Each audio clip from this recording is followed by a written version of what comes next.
And it was really interesting because obviously the big story yesterday was the Bulls making a move and their decision to fire AK and Marc Eversley, and that was maybe a hair early, but I wonder how connected that was to Billy Donovan, because I heard of the firing like at the same time of hearing that that North Carolina was moving on to hire Mark Malone. It makes you wonder if they talked to Billy, if they told him they were doing that, if they made those moves, if all of that was somehow related so that their coach, who had vowed to finish the season, was going to finish the season rather than talk to Carolina, if not take that job, if not get there so he could work the portal today. It's a good point. And to pivot to the other big story of the day, because last night I just think we were all relieved to not be talking about the Bulls and watch the basketball game. I totally agree. So earlier in the day, I do know this from talking to people. So this is how it went down. And you're exactly right to connect the two. North Carolina wanted to talk to Billy Donovan. Sure. And they reached out to the Bulls for permission to do that or to make that, something that would happen. Billy Donovan has been insistent and has remained consistent about not wanting to talk about any potential job until after the season. Yes. Now you can read into that however you wish, but that was his edict, and he wanted to finish this season. Yes. And you can respect that. In that vein, he knew that he would be risking the North Carolina job. Yes. That you can also read into it. Maybe that means he didn't want to go back to college basketball. Well, because if he did, he might have changed the dynamics or the rules. But he didn't. North Carolina got the message. They moved on because the transfer portal does open today. Yes. The Bulls then, knowing that Billy wasn't leaving, I believe felt like, well, we know he's staying. Yes. Why do we have to wait? Because we know what we want to do. Michael Reinsdorf acted. He issued the statement. He informed Arturas Karnisovas, Marc Eversley, they would be relieved of their duties, and they move on after 6 years. And they made the move that, frankly, was overdue. It was the obvious decision based on what's happened this year, and they will look for a new president of basketball operations, a new general manager, and Billy Donovan, some way, will be given the opportunity to be part of the mix. Here's the only rub on that one. You know how I feel about Billy and all that. I still have to wonder if Billy's not going into the front office, if he's staying as the coach, if he wants to be the coach rather than go into the front office. We don't know what Billy's going to do or what his decision will be. But, if you're out there looking for the best guys you can get, and I don't know that that's what the Bulls are doing, because with the Bulls at the White Sox, have they ever done that? Do they like to go out and try to get the best of the best and do a rebuild? You could argue that the Cubs went about it exactly the right way you're supposed to go about it. Go get the guy that's going to win you a championship. And I don't know if the Bulls want to do that. I don't know if the Bulls want to promote Chris Getz of basketball. And I'm not being mean. I'm saying I don't know what their ambition is. But if some of the names that have been mentioned as people that could come here, do you want to come someplace where the coach is already in place, where you don't get to hire the coach? It doesn't matter how good the coach is. The question is, does the coach have more power than you? Well, I think that's a fair question. I also believe everything is a couple things on that, my impressions. Number one is that we're used to asking that question, I believe, almost in the context of the NFL, and it's a little bit different, I believe. The coach is... Everyone knows each other in the NBA. Everybody has respect for and the what personnel Billy has decisions done. aren't as vast and as specific, and it's not scheme oriented. It's not your roster doesn't turn over because you have a difference of opinion. The point is well taken. But everybody's got a guy. Everybody's got a guy, but I also think that Billy Donovan does have pretty much universal respect. And it's different coming into a situation if it were somebody else who had not really accomplished a level of respect or credibility. Like I said, I got nothing but respect for Billy, and I'm not suggesting that would be a bad influence on whomever we're talking about imaginarily. I'm just wondering if that's putting the horse in front of the cart. Well, as opposed to behind it. That's certainly a position and an opinion people will share. I think then, and it's valid to address if you're Michael Reinsdorf whenever he has a press conference, a Zoom today, I believe, Zoom right? press conference at 3 o'clock this afternoon. 3 p.m. And that will be one of the first questions he answers about pursuing a general manager and a director of basketball operations or both with a sitting head coach. But that also assumes that when they do sit down with Billy Donovan, which they will next Monday, it won't be until after the season is over. Yes. There's a chance that he will choose to move on. Yes. And that he will.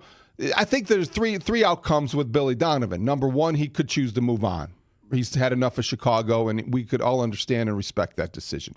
Number two, he's intrigued by a possibility he'd like to go into the front office himself and be the guy in the Brad Stevens role, which he helps pick the players and have control over personnel and gets away from the bench. Number three, he stays on the bench and assists in the search for somebody who would be his boss, essentially.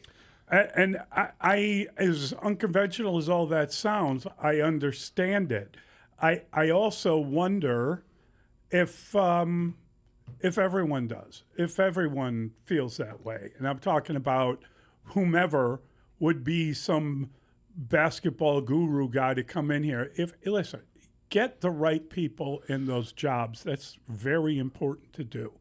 But you look at the way that they have promoted from within, the way that they have with different organizations. It is difficult not to wonder if they really want to go out and find their Theo. That's just a question worth wondering. Well, it's a fair question because of how long it has taken for them to get to this determination that they needed to move on. And it's a fair question based on the last time this happened. Well, that's another was story. 6 years ago. Yes. And in April 2020, I think that there was almost citywide celebration when they moved on from the previous regime, and everyone celebrated, most people celebrated Arturas Karnisovas and Marc Eversley because they were new and they were different. Yep. They were different. Now, I think they were going to bring in the Joker. they were going to, or they were going to draft a second rounder that would resemble the Joker because that's what worked in Denver. Yeah. Now, I wonder, there is precedent. There's so much we don't know without hearing from Michael directly. Yes. But there is precedent for making your basketball coach the director of your basketball operations. They did it with Tom Thibodeau in Minnesota. Yes. There are other examples that guys have done that. I don't know if that's the plan A. Is that what Billy wants to do, right? Right. Does he feel I'm a coach and I want to coach, or does he feel I've always wanted to be an executive? Well, I think he's more of a gym rat he's a coach. Yes. I think he's more coach. I do but too. he also, if you have to give him that kind of power, if you will, if that's important to make that distinction because you don't want any confusion over the hierarchy, you might be inclined to do that. We're going to speculate and we're going to talk about and we're going to discuss all these possibilities without one key piece to the conversation. Is that what he wants? Because they value that. You're right. And we're not going to know until maybe he addresses it today. And we've heard they want him back. Yes. That he is their priority. Well, So I think that. there's I can tell you that is fact. So, They are going to respect his wishes, and I don't know if they're certain what those are just yet. Right. This is all very interesting kind of backstory to it. I think, but it's, you kind of want to hesitate from saying like everybody on the South Side was sort of happy cheering when it was Kenny and Rick who fell and everybody needed change and you wanted that. Have you seen the change that you wanted, right? And I think that right now we're talking about what happened.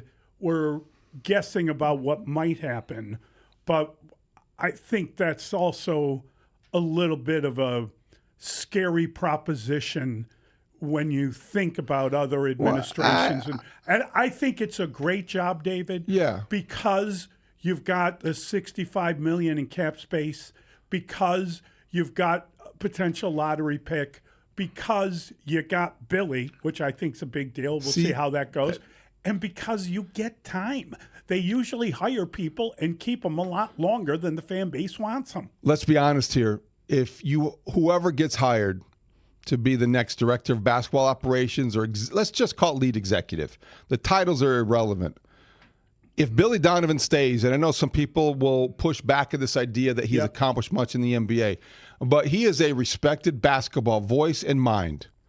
If he stays, you have Billy Donovan here. You have more cap space than anybody in the NBA this offseason. Right. You could have 2 first-round draft picks. That's right. Yep. And you've got a franchise that leads the league in attendance.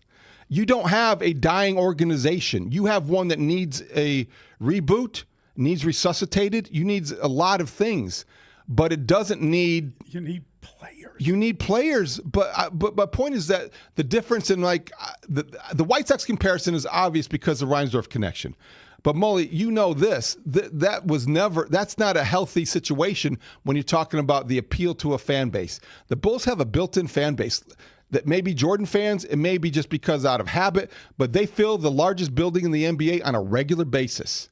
And when you look at how many fans have gone through the turnstiles in NBA arenas this year, the Bulls are at the top of that list, regardless of how bad the basketball has been. Well, I mean, I know. The problem is maybe that means you don't have to spend the way the fan base would like them to.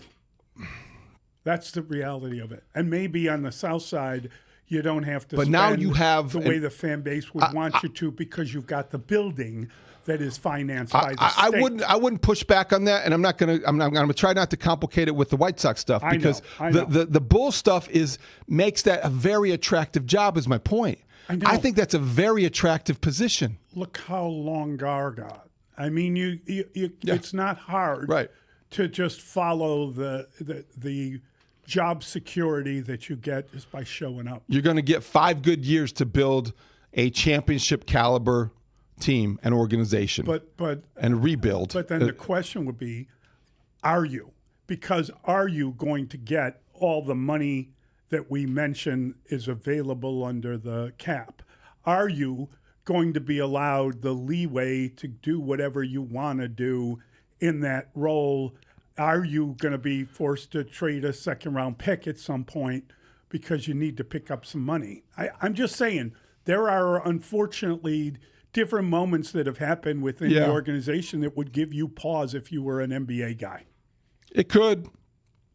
I don't think they're going to encounter those. I think people are going to look at this job as one that's full of opportunity in a place that can, in a world-class city, in a sports town that you are going to be adored if you win. And that's very seductive to executives and people in that sport. I think that, yes, all of the cynicism is appropriate and all the criticism is warranted based on what we have seen the past 6 years, and maybe from ownership longer than that. But I got to tell you, if you have a chance to rebuild and win with the Chicago Bulls, there are a lot of executives out there that went to bed thinking and dreaming of having visions of grandeur, I think, going to Chicago, because this could be a place that you win and things in your life is very good. Yeah, I mean, I'm not arguing any of that, but I also do believe, we used to always talk about, why don't free agents want to come here? Well, past players have badmouthed the team or whatever. And I'm not saying past general managers or team presidents have badmouthed the team, but I think there are enough examples that you could look at where you might feel as worthy as the job might be in terms of the adulation, in terms of the job you could do. Are you going to be handcuffed in any way? I don't have any illusions. You're right. I mean, right now, the Bulls, from a credibility and reputation standpoint, have a lot of work to do. They have a lot of ground to cover. They have dipped, and I think this latest Jaden Ivey incident did not help matters because of the way it was handled internally. Was that the one that was the straw that broke the camel's back for well, I think that it damaged AK the credibility. Marc Eversley? I think it damaged the credibility around the league. But I think what it did more than anything, and why it maybe pushed the Bulls to this point right now, is that internally the communication was so poor that it reinforced just how bad of a job this regime had done in communicating their message, the process, and everything else. And it was a bridge too far. So that gave them reason to act. I don't know that it was just that one thing. It's been a compilation of things. I mean, you don't really need. There have been a lot of missteps in terms of player evaluation. So I think when you look at that, it wasn't just the Jaden Ivey situation.